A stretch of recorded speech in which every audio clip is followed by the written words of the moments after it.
Yo, it's Real 92.3, man. Bootleg Kev DJ Hed. West Our Coast. family is here. YG 400 in the building, baby. Yeah, what's happening? Hey, man, thanks for making time. You know, we know you just had to run the marathon of interviews. You know what I mean? Man, TMC. The marathon continues. It's all good. Hey, speaking of Nip, man, the thing that I wanted to talk to you about, obviously I know you're heavily affected, man. You know, you and Nip are really close, and I feel like kind of represent an era of LA music. You know what I'm saying? And I know that there had always been rumblings of you guys dropping a project together. There was even rumblings at some point of it was like you, him, and Dom. Mm-hmm. How much unreleased Nip music, is in the can that you guys have recorded over the years? Because I know that there has to be a lot. I mean, we got some songs for sure. I got a lot of songs. Like me and Nip was just in the studio, and like last September, October, we had started to try to work on the project again, and we was trying to put it out by like December, but ain't really too much get done. It just be like, yeah, it just ain't like shit just ain't happening. Like, the me, Nip, and Dom shit was a conversation that me, Nip, and Dom had, and we was with it, but the deal never got done. But me and Nip got records though. Nip got records. Mustard got records with Nip. I got a special project though that me and Nip was working on right before he passed. It's special, you know what I'm saying? So we gonna make that happen. Like his family and everybody want that to happen. So that's a priority for me. Like a joint project or a compilation? It's something different. Okay. Something a little It's different. some next level shit though. I did see your performance at Coachella. That shit was special to me. Very strong. On some LA shit. You know what I'm saying? Just yeah. Because like I felt like I think you could feel the energy. And I think that the crowd really respected that move. Did you know they was gonna be received so well when you was thinking about doing that? Doing what? The show, like the Nip dedication. Oh, the Nip. Yeah, I mean, hell yeah, for sure. Because you feel me, it had just happened. Yeah. And it's like, you feel me, we in Cali, like, so it's like, hell yeah, like, and then once what happened, the world, the people that didn't know, you feel me, they got to see, like, damn, Nip was special, like, yeah. like a lot of people. Right, like, a lot of people came a around. lot of people coming out, which is like, I don't really fuck with, because a lot of motherfuckers higher up that should have or could have been, like, let the homie know that, you feel me, they was liking what he was doing, how he was moving. You feel me? He could have had other business shit going on if he probably would have knew that. But he would have got that same level he was here. Yeah. So. But for everybody seeing that, like, and just feeling the moment, you feel me, the Nipsey moment, I knew when I did my shit, it was gonna be like, oh yeah, it's that real shit. It's like when I had my peoples hit everybody that was on Coachella. I'm like all the rappers, I'm like, tell niggas they can't do no Nipsey tribute. Oh, I'm doing it. Got you. Yeah. So you Hey, put the call facts, out. especially For you're sure. from LA, man. Exactly. If I had anybody to, else like- would have did that, it would have been, I feel like, in bad taste. Obviously, Yeah, but I ain't even want nobody to try it because I was gonna be mad. Like, Right. bro, like, don't do that. That's what's I up. got that. That's what's up. Everybody respected it. Yeah, because you feel me, it's just real. Like, that's the homie. So yo, My Crazy Life, I feel like arguably one of the top 10 greatest hip hop albums of all time. damn, fire. Thank you. One of my top 10 favorites of mine, personally. Yeah, That's personally. Me too. Now, obviously, when Nas first dropped, he had Illmatic, and everybody always was comparing every Nas album to Illmatic. Do you feel like now when you're dropping albums, like kind of My Crazy Life is kind of like, it's like a gift and a curse because everyone goes back and compares all your albums to that first one because it was like a classic? I mean, it's a gift. I came with a classic album. Facts. Like, niggas ain't making classic albums. Facts. So it's like, shit, it's a gift for me. Yeah. And then for me, I look at that as like the album to try to beat. So I'm challenging myself to beat myself. You know what I'm saying? And I ain't really like all these last albums, projects I've been putting out. I ain't really went about it like, you feel me, the way I did My Crazy Life. So I'm not even tripping. I'm just recording. You feel me? I'm just trying to stay consistent, Right. and get back to how the shit was supposed to be, because after my crazy life, me and Mustard had a plan, like, nigga, we gonna smack, we gonna drop and we gonna drop it, we gonna drop and we gonna drop, you feel me? Yeah. But you know what I'm saying, we went through our little shit, life had happened, and it just fucked a lot of the shit up. A lot of the plan. A lot of the plan up. So Back to the plan. So Stay Dangerous was the crack off to back to the plan. You know what I'm saying? And yeah, we back. Congrats on Big Bank too. That shit just crossed 3 times platinum, right? You know what I'm saying? Big 1 deal, year man. later. My big nigga. deal, bro. Big deal. That's a huge deal, bro. Yeah. A huge deal. shit And regular. also too, I want to say this publicly. I know we talked about it, but I do respect you being able to take constructive criticism in the studio. You know what I'm saying? You know what I'm saying? Yeah, because this nigga gonna always say whatever you think. You're like, bro, who the fuck is you? Nigga like, no, bro, this shit weak. Like, nigga, what? Like, no, but no, you gotta have people like that around. If you ain't got You got them yes people men. around, if you ain't got them type of people around, and you gotta be able to listen and like hear them out and really like, all right, I feel what you talking about. You feel me? Because it be people that don't be listening to people. Yeah. I'ma listen. I'm probably not gonna agree with you off the rip because it's like, nigga, This my shit. this my shit. Yeah. But it's like before songs come out, I know it's like I'm doing what YG do. People like what YG do, but people gonna like certain shit a little more for certain other reasons. So when I'm making my decisions on what song is gonna be a single, you gotta pick the song that the rest of the world gonna fuck with. You feel me? Not the one that you really like. You know what I'm saying? So yeah, that's how I pick my records. You feel me? That's how we pick the records all the time. And so yeah, that's a part of the process. Like me and Mustard be in the studio arguing like a motherfucker. Right. It be bad, and then like. I mean, we had a convo like probably like a month ago about that type of shit, and I'm like, bro, like we gotta stop getting mad because we arguing. Like, let's just argue, and then after the argument over, it's like, okay, cool. We was trying to figure some shit out. Right. We trying to be great. So we Right. trying to figure it out. So we doing this. I'm not mad when I argue with the homies. Right.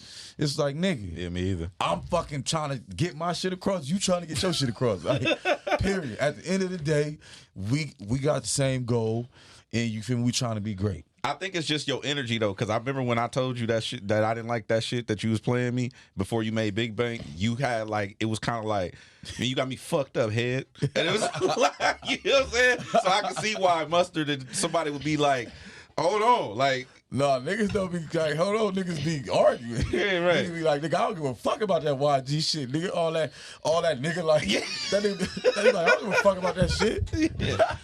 Yo, That's funny. talk about the energy for the new album. Like, obviously, this is, I feel like, the least amount of time we've had to wait for a YG album. Exactly. Because Stay Dangerous, I feel like just was here. Was it August last year? Nah, 9 Was months this- later. But no, that was the plan, bro. The plan was always when the album, when My Crazy Life first came out, the plan was we about to be consistent as fuck and smack niggas like and take the shit over, because you feel me? That's really how you take some shit That's the over. way Hove used to do it every summer. Smack. Every Yep. summer, man. Exactly. So that was the plan. So we just stick it to the plan, and it's about to get crazy. It's about to get crazy. It ain't, man, it's about to get crazy real soon. Why'd you name the album that? For real. Yeah. Man, I had so many different album titles and concepts and shit, and I'm just like, man, like, what's some shit that a part of like my lingo, Right. that's gonna represent the album, that's gonna represent the brand, the 400 Yep. 4, and you feel me? That represents the music, and I'm like, my nigga, this shit real. Like, my nigga, the records is real. My fucking turned up records is real. Like, you feel Exactly. me? In the dark In shit. the dark, yeah. Like, nigga, in the, like, my life really, I be really In the Dark is bro. fire. Like, Because the reason why I asked you that, because I remember we was in the studio listening to it, and you didn't have a title for the album yet, but then the album was very honest. The snitch record. Exactly. You know what I'm saying? Like, By it the was, way, shout out to you for making the dirtiest clean. Like, we got a clean version of that song. And the whole shit was just silent. Yo, he was like, how, bro? How would I make it clean? hey, ain't no clean for that. No, there is a clean. No, we played it it. exists. It ain't We gonna played work, it on the though. radio. That shit work. I mean, we played it a couple times. You know what I'm saying? That's all it's gonna get a couple times. Yeah, they don't single. Yeah, exactly. Talk about Go Loco, because I feel like, again, the conversations that we be having about this, where we from, this what we represent. You know what I'm saying? I feel like Mexican culture is a big part of LA. Like it's the biggest part of LA, in my opinion. Facts. And we grew up with Mexicans. You know what I'm saying? I was raised by Mexicans. So like, talk about the inspiration behind Go Loco. Man, the inspiration behind Go Loco was fucking Mustard, really. Mustard, but he like. So after we did the song, he was like, bro, you the only one that can do a song like that. Facts. And motherfuckers won't feel no type of way, like, because of the love that I get from the Mexican culture. And I fuck with the Mexican culture. Yeah. I fuck with the Mexicans, like, on a regular, like, you feel me? So it's like, he ended up telling us that, because after we shot the video and he seen the whole shit, he like, yeah, this shit crazy, but you the only one do it. You're the only one who can do like, it. Yeah. Tiger was saying the same shit. He like, Right, he couldn't do that. that Shit. He couldn't do song it on his couldn't own. have been my song. Like, Hell Yeah, no. no. yeah, oh God. So I'm like, shit, for sure. But I mean, you signed a Mexican. You know what I'm saying? yeah, Free the Sad homie, Boy by the way. Loco, free S Beezy. But yeah, I grew up, you feel me, with Mexicans. I went to Paramount High, you know what I'm saying? Yeah. I used to, like, my next door neighbors was Mexican. I used to talk to their little cousins and all that type of shit. Like, you feel me? It's regular. You from You got the from michelada Los right Angeles- here. Yeah, you feel me? You already know what it is. If you from Los Angeles County and you grew up in the inner city, if you fucking Los Angeles, period, California, nigga, the West Coast, nigga, you growing up with Straight motherfucking up. Mexicans. nigga. Period. Facts. Period. Facts. You know what I'm saying? So, yeah, you gonna eat a lot of tacos, drink a lot of tequila, all that type of shit. Right. Hell yeah. Hey, You know what I'm saying? some I wanted to ask you about, because I feel like you had kind of gotten into a bit of a crossroad early on in your career. I remember, you know, young YG that was wilding.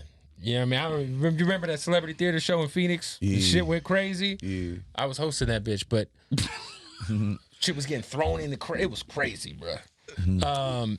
I feel like, you know, there's guys who are young and coming up in hip hop who just kind of keep fucking up, man. Like, you know, shout out to Kodak, shout out to NBA Youngboy. You know, as somebody who kind of learned from their mistakes, and I've seen you kind of just grow as a boss and as just a man in this game over the last decade, man. What would be some advice you'd give to some of these kids who are kind of still, you know, it seems like setting themselves up to not have a long career based off of, you know, the environment they keep themselves in, and, you know, what's to be some advice you give those guys? I mean, before you give advice, you got to talk to the people that care about life or growing up and, like, longevity. A lot of these, you feel me, niggas don't give a fuck. Facts. That's why they doing what they doing. And it's like, shit, he don't care. Yeah. Ain't nothing to talk about. Right. You feel me? Nigga don't care. He obviously doesn't give a fuck. Yeah, he don't give a fuck. But you feel me? It's like, bro, a lot of people though, you feel me, like, they grow up how they grow up, and they just don't know how to deal with, I don't know, like, being different, like turning into a boy. People probably don't want to be on no Jay-Z shit when they fucking know. Like, you gotta want that shit. Yeah. You know what I'm saying? So for me, like, my whole shit be like, bro, I'm trying to be doing this shit for 20 years plus. I'm trying to be a legend. You know what I'm saying? So if that's my end goal, I gotta start moving like that now. I gotta do certain shit. Did you always have that goal in mind? Like, Hell yeah. Okay. Like, you feel me? That Bennett, it's like, if you doing this shit, you better do this shit to win big. Facts. Not half. It's like, I think you here. Like, Yeah. you feel me? What you gonna do? Like, you here. Like, I'm you not wanna trying go back to to the half. streets or something? Like, I'm not trying to halfway it. I do I'm want trying to do the to whole thing. to let you go right now. I do want to commend you on the fatherhood shit, because Yeah. like I try to tell all, especially men of color that come up here, all the homies, like, I see you doing it, Mustard. I talk to Offset, like, people really embracing fatherhood. Is that something you do consciously because of, like, how we grew up, as far as, like, without that? No, element? that's all I know. Like, I grew up, I had my mama and my pops in my life. You know what I'm saying? My pops ended up going to jail when I was 16. He got out when I was he went when I was 15, got out when I was 18, 19 and some shit. Or 16, then fucking 19. But, so you feel me? I had my pops, you feel me, and my mama. So I'm like a family dude. You Yeah. feel what I'm saying? So it's like, my kids gonna have their daddy in their life all the way, because that's all I know. Like, you feel me? My pops was in my life. You know what I'm saying? So, like, it's regular for me. I just think it's rare in hip hop. Like, you know what I'm saying? I just want to make sure that's out there. Like, people, y'all are ushering in a whole new wave of people pushing father. Nip did it. You know what I'm saying? Really being dads in their life. It's either you ain't had your parents in, you feel me, your life, and you know how you peeped and you realized how important, you feel me, having your parents is, because you went through certain shit because you didn't have a father or because you didn't have a mama. So once you have your kids, you like, nah, I can't, my kids can't grow up how I grew up. You feel me? Like how I grew up. You know what I'm saying? Because it's a lot of people that's like Offset. He, like, as we all seen, he just seen his pops for the first time since. They just reconnected. You feel me? They reconnected. Yeah, that was dope to see too. But he been being a real father, you feel me, for all his kids, you know what I'm saying? And he didn't have his pops in his life. So just people just life different. Like, I don't know, it's more like, I don't know, shit just different. I think, like, right now, being a father is like a cool thing. Exactly. It's cool and it's good, because it wasn't always like that. Yeah. Like, I think I really think it's cool now because we got social media, and it's just cool because you on there with the kids, and it just. Well, I like seeing you. I like seeing that YG. I mean, I've known you forever, but I like seeing that YG. You in the car with your daughter. I seen that shit. Like, I like that type of shit, bro. No, like I'm a family dude. That's what it's gonna be. You know what I'm saying? That's regular for me. Sure.